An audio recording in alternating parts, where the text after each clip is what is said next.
मफकदा उम्र हिनो का वल्दा बफकदा दर्दा ना मेरा कम मफाद।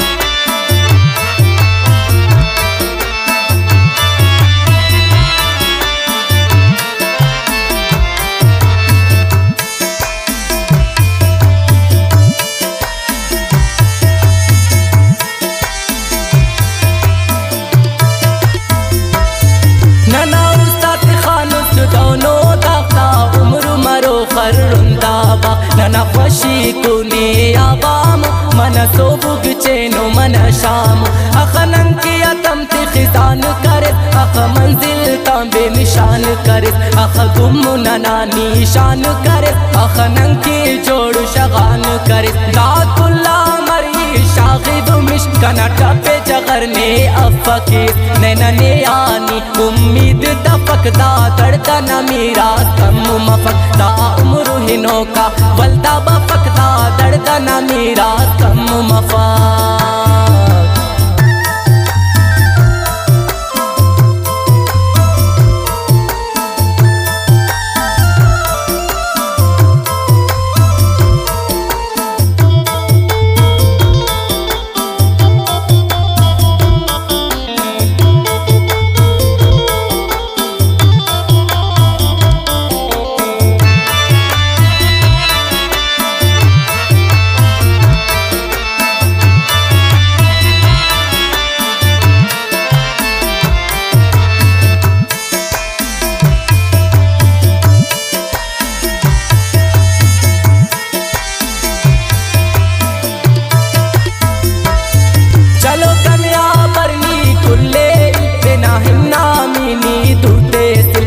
रस्मना फिरगत जमजीर कर गमता मुरनी मागीर कना दर्दी आशा हाला नजर कना नंता तहारा मरनी सहर ई शोखा हतमची वीरान उठी पारू न पुल्लुट बेशान ई खुशी तेटी गम ना मिसाल ई ऐदा ते मातम ना मिसाल नी मोने तक हर रस्मतों पर हर वादा तो मोने कसमतों पर तेना नत्ता चिट्टे राजना मत मी रस्म रवाजा तामुरसल वाले चावन यादा कुल जोर कना बंदे दिमाग को चाकोर दुनु चावा असुल ई दुन तो मफकदा दर्दा ना मेरा कम मफक दुनु चावा असुल ई दुन तो मफकदा दर्दा ना मेरा कम मफक।